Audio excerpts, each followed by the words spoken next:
जय श्री राम मित्रों, आप सभी का मेरे YouTube चैनल संस्कृति विसुधा में हृदय अभिनंदन है। जब मेरे प्रभु श्री राम ने खर और दूषण का वध कर दिया और जब देवताओं की स्तुति लखनलाल ने सुनी तो माता सीता को लेकर आ गए, क्योंकि प्रभु ने युद्ध से पहले सीता जी को लक्ष्मण के साथ एक गुफा में भेज दिया था कि जाओ लक्ष्मण, सीते को ले जाओ यहाँ से, नहीं सीता इन विकराल भयंकर भूत पिशाचों को देखकर डरेंगी। तब लक्ष्मण सीता ही ले आए, प्रभु पद परत सरिस उर लाए। तब लक्ष्मण जी सीता जी को लेकर आ गए और चरणों में पड़ते हुए उनको प्रभु ने प्रसन्नतापूर्वक उठाकर हृदय से लगा लिया। सीता चितव श्याम मृदु गाता, परम प्रेम लोचन न आघाता। पंचबटी बसी श्री रघुनायक, करत चरित सुर मुनि सुखदायक। धुआं देखे खर दूषण केरा, जाई सूपनखा रावण प्रेरा। बोली बचन क्रोध कर भारी, देश को से कै सुरति बिसारी। करसि पान सोवस दिन राति, सुध नहीं तब सिर पर आराती। राजनीत बन बिनु धन बिनु धर्मा, हरहि समर पे बिनु सतकर्मा। विद्या बिनु विवेक उपजाए, श्रम फल पड़े किए अरुपाए।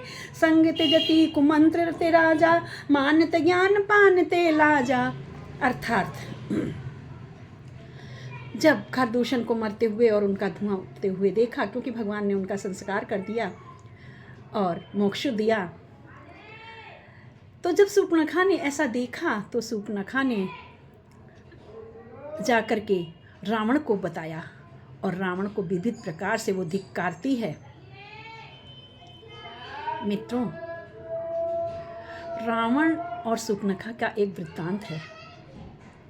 कहते हैं कि सूर्पनखा का रावण ने एक बार भरी सभा में अपमान कर दिया था, तो सूर्पनखा ने ये कहा कि मैं तुम्हारी बहन हूँ, तुम अगर इस पूरे त्रिलोक में विजय पताका फहरा सकते हो तो मैं भी तुम्हारी बहन हूँ, मैं तुम्हारे कुल का सर्वनाश करा दूंगी। ऐसी युक्ति निकालूंगी कि तुम्हारा सर्वनाश हो जाएगा। और मित्रों, वही हुआ कि सूर्पनखा ने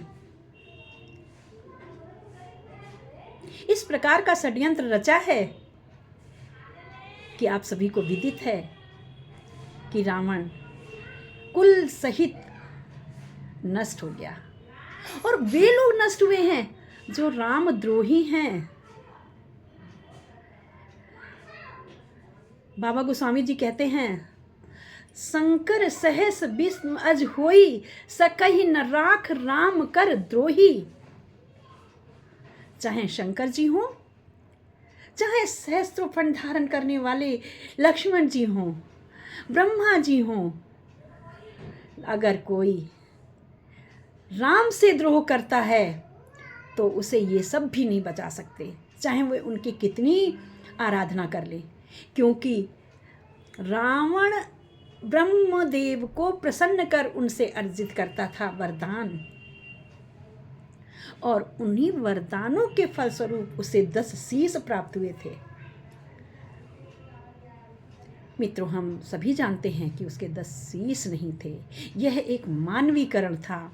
उसकी 10 काम वासनाएं थीं और इन्हीं काम वासनाओं के चलते वह मद में भ्रमित रहता था, जिसके कारण वह विनाश को प्राप्त हुआ। सूर्पनखा ने कहा रावण से जाकर, करसि पान सोवस दिन राति। शराब पी लेता है और दिन रात पड़ा सोता रहता है।